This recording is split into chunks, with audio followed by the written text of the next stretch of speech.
Olá, tudo bem com vocês? Aqui é Michel Augusto. Você está no canal Exposição Bíblica. Esse canal existe há alguns anos já, desde 2012, propagando o Evangelho através de treinamento de pregadores. Acesse a nossa plataforma de treinamento, que é academiadoexpositor.com.br. Lá você vai ter aula com Augusto Nicodemos, Thomas Esco, Gilton Moraes, Emílio Garófalo, Hermes Maia, Luciano Paes Landim, Michel Augusto. São vários cursos interessantíssimos, né? E, enfim, Russell Shedd está lá também. Tem uma galera lá que vai te ajudar muito, tá? E no nosso canal, nós temos aqui mais de 380 vídeos para te abençoar.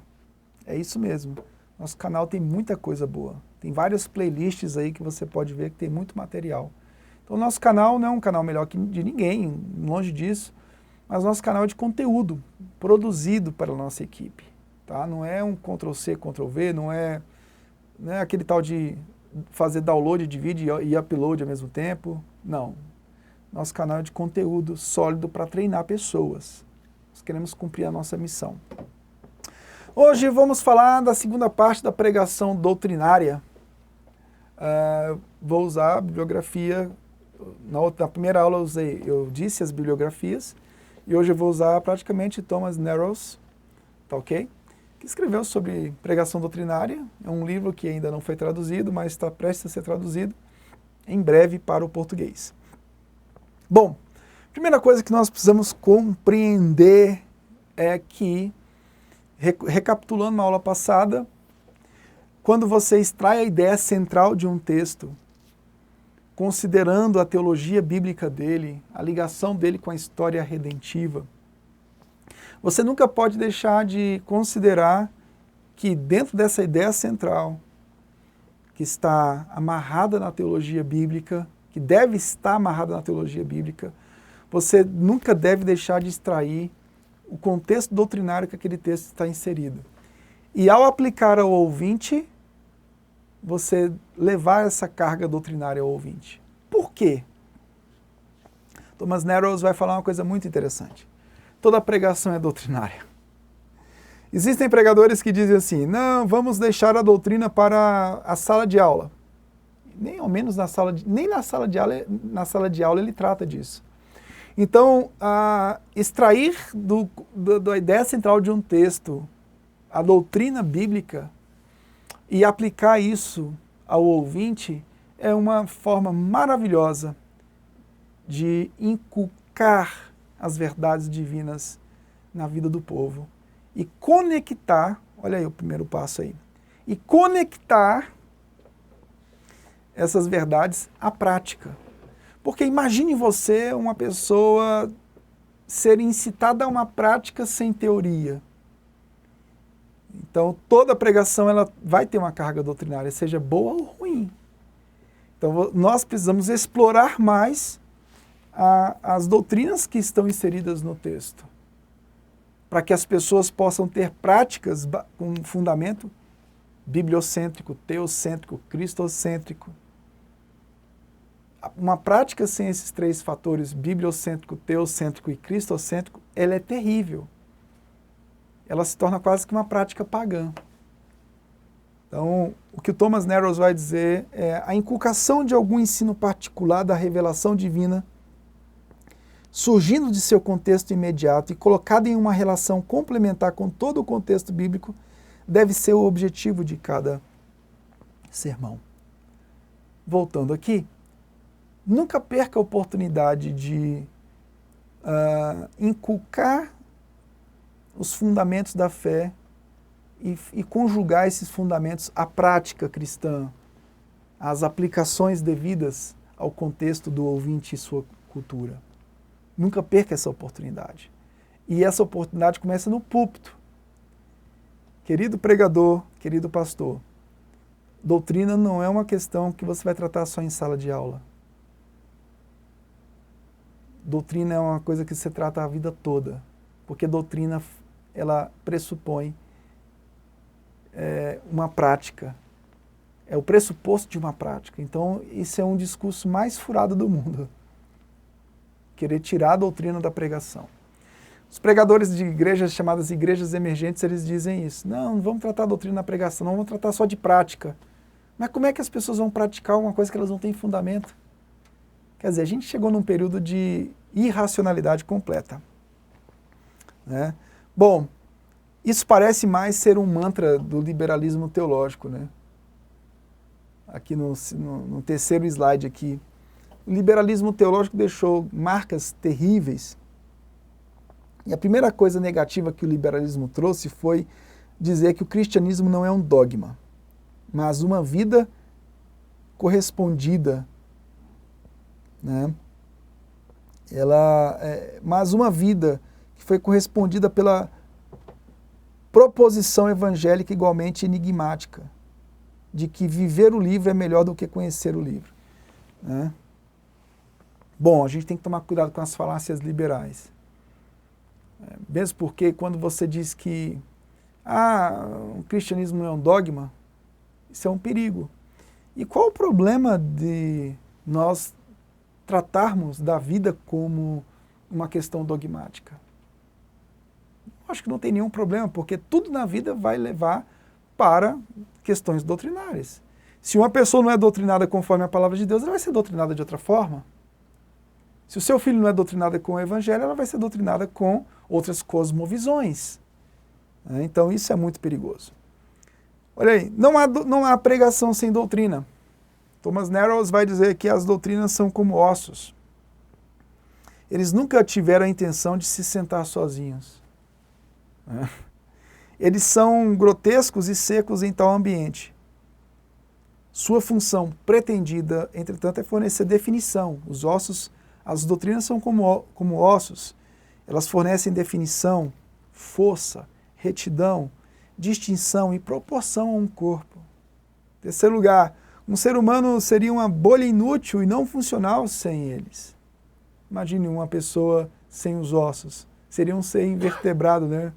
Um homem sem os ossos não subsistiria, porque nós somos seres vertebrados. As igrejas e as pessoas dentro delas serão igualmente tolas e inúteis sem a doutrina bíblica. Literalmente, gente. Voltando aqui, literalmente. Pessoas que não têm base doutrinária, elas se tornam pessoas tolas e inúteis. É o que o Thomas Narrows vai falar aqui, literalmente. Porque elas não conseguem conectar a prática com a doutrina, com o fundamento. E daí surge cada proposição, surge cada dúvida, surge cada colocação que você pensa, você é cristão ou um pagão? Né? Então, cabe a nós pregadores iniciarmos esse processo. O processo de doutrinar a igreja biblicamente começa no púlpito. E os sermões, em quarto lugar, os sermões também são amorfos, a menos que sejam apoiados por uma doutrina bíblica. O conselho das Escrituras, sem o fundamento e estrutura da doutrina das Escrituras, faz com que as pessoas tenham uma prática sem teoria. Isso aí é como construir uma casa sem a base. Como é que você vai construir uma casa sem a base? Não tem como. Mas parece que tem algumas pessoas que conseguem, né? Ou então constrói uma base mal feita. Tem algumas que fazem uma base mal feita. Vem a chuva e faz o quê? E carrega tudo. Carrega. Vem o falso profeta e leva. Vem o falso mestre e carrega. Vem o pregador da lorota e leva. Quem não tem fundamento é levado para toda sorte de ventos e doutrinas, conforme diz Efésios capítulo 4. Essa é a função do pastor e mestre. Edificar as pessoas com a pregação do evangelho, com o ensino e pregação, para que essas pessoas edifiquem umas às outras. E todas elas sejam firmadas em Cristo Jesus. Outras crises e dificuldades relacionais exigirão um novo conjunto de etapas práticas. Em sexto lugar aí, um ponto vermelho eu estou. Pode-se ver o mesmo efeito em mensagens expositivas que ignoram o testemunho doutrinário. Então o que o Thomas Narrows vai falar é o seguinte, olha, se a mensagem ela não contém um fator doutrinário, ela deixa de ser expositiva. Porque expor é expor todo o conselho de Deus. Logo, se eu não consigo extrair o fator doutrinário, eu errei. E, em sétimo lugar, as passagens individuais não têm sentido até serem vistas dentro do enredo completo das Escrituras. Então, se eu estou trabalhando numa perícope, né, igual eu trabalhei no primeiro vídeo, lá de Lucas 1, do 1 ao 4. Eu extraí a doutrina. Qual a doutrina que eu extraí? Inspiração. Quando eu extraio a doutrina da inspiração dentro da perícope, eu, juntamente com a teologia bíblica, eu consigo trabalhar todo o enredo que envolve a minha fé.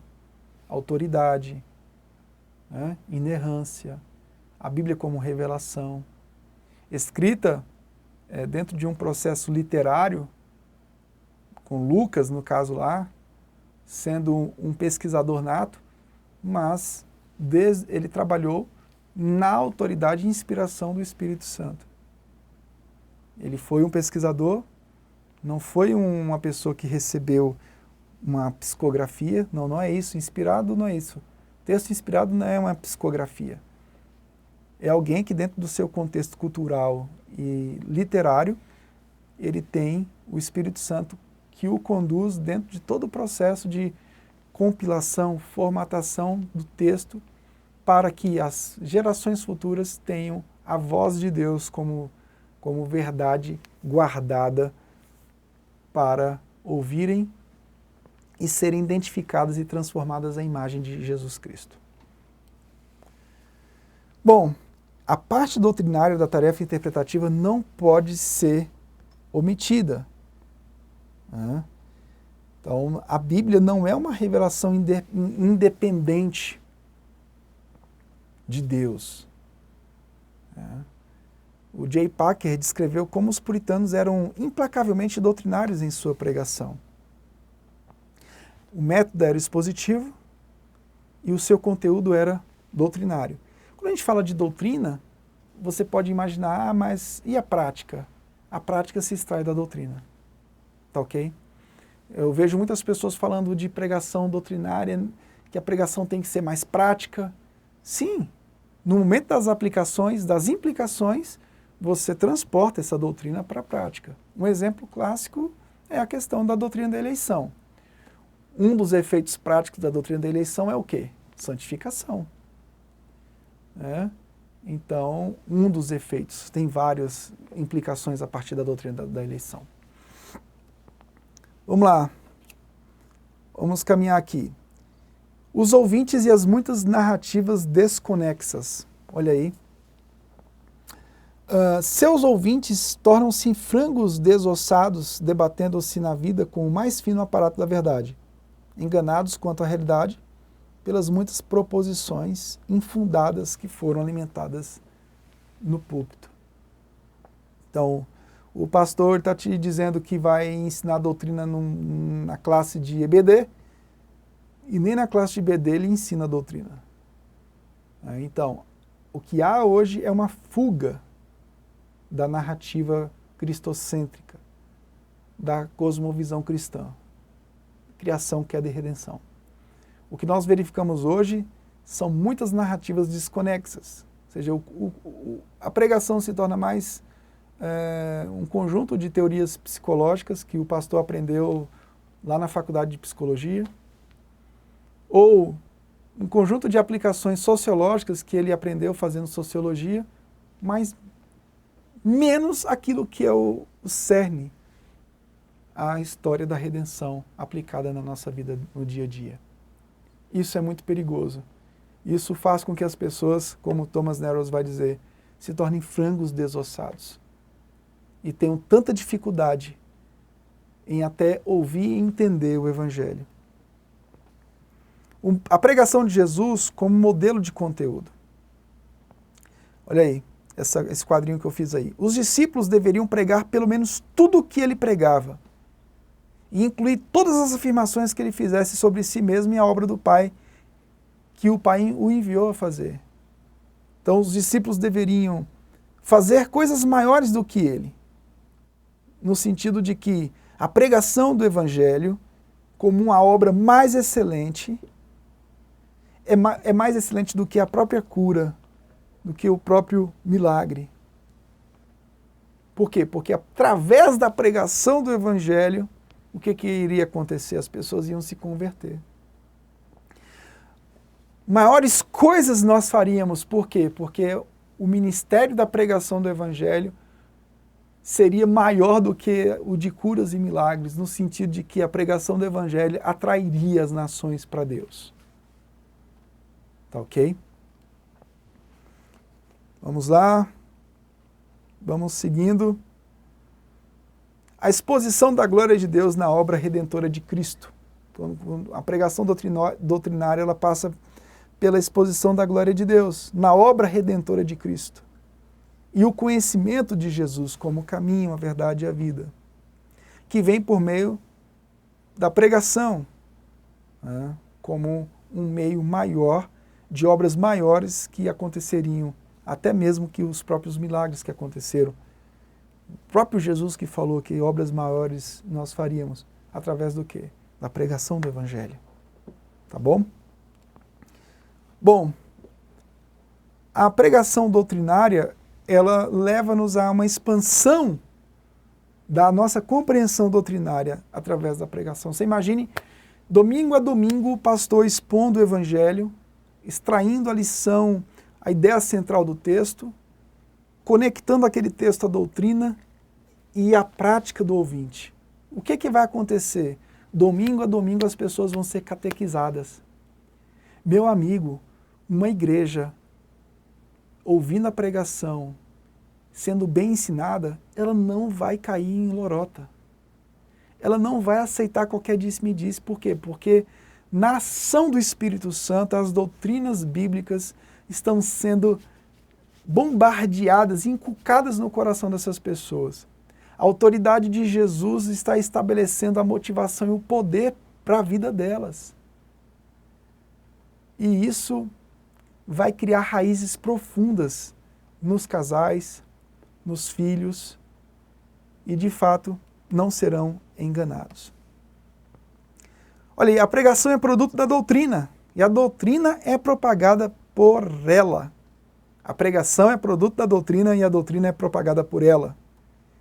É possível se ver como um pregador expositivo e errar completamente o alvo.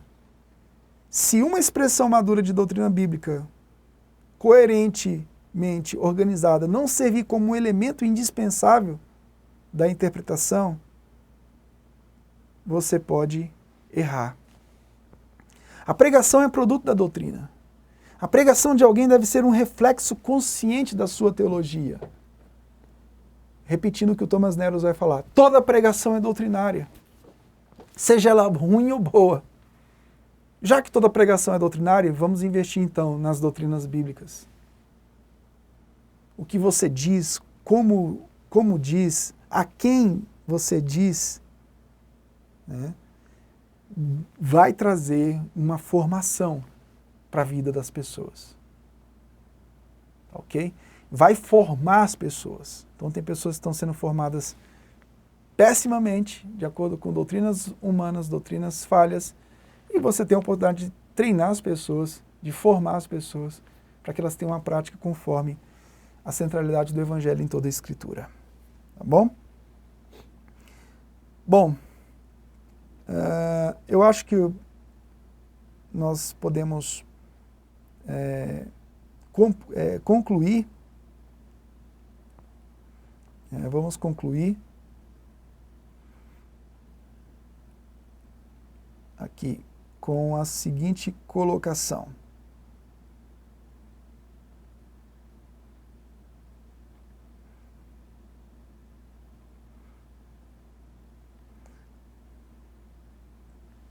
Vamos lá, vamos concluir com essa colocação aqui. A pregação doutrinária. Nós precisamos entender que nós temos várias imagens onde Cristo se encaixa perfeitamente. Quando todas as profecias são somadas, surge uma imagem incrível na qual aparece o Senhor Jesus, na qual o Senhor Jesus se encaixa perfeitamente. ele próprio vai dizer em Lucas 24 que tudo apontava para ele. Vendo esta glória apenas em perspectiva, os pedaços dela separados por anos e contextos históricos, multifacetados na vida de Israel, suas promessas aparentemente muito exigentes para serem cumpridas por uma pessoa, seus aspectos humilhantes, muito indignos de seu poder e beleza, fez a aparência e fruição reais surpreendentemente surpreendentes e novas. Então, tudo se cumpriu nele. As partes que estavam separadas se encaixaram perfeitamente. Quando Pedro escreve na primeira carta, versículo 25, esta palavra é a boa nova que vos foi pregada. Pedro reconhece que toda a obra messiânica foi escrita de antemão pelos profetas. Ele ressaltou, no entanto, que seu cumprimento em Cristo lhe dá uma clareza primitiva e imprevista. Em Cristo, então, nós temos várias imagens que corroboram e se encaixam perfeitamente para o cumprimento da ação de Cristo como o suficiente de Deus para fazer com que eu e você possamos revelar, possamos exprimir a imagem de Deus no mundo, na vida. Então, a pregação doutrinária, eu quero concluir com essa colocação, é você extrair da ideia central a doutrina que aquela ideia central traz, ok?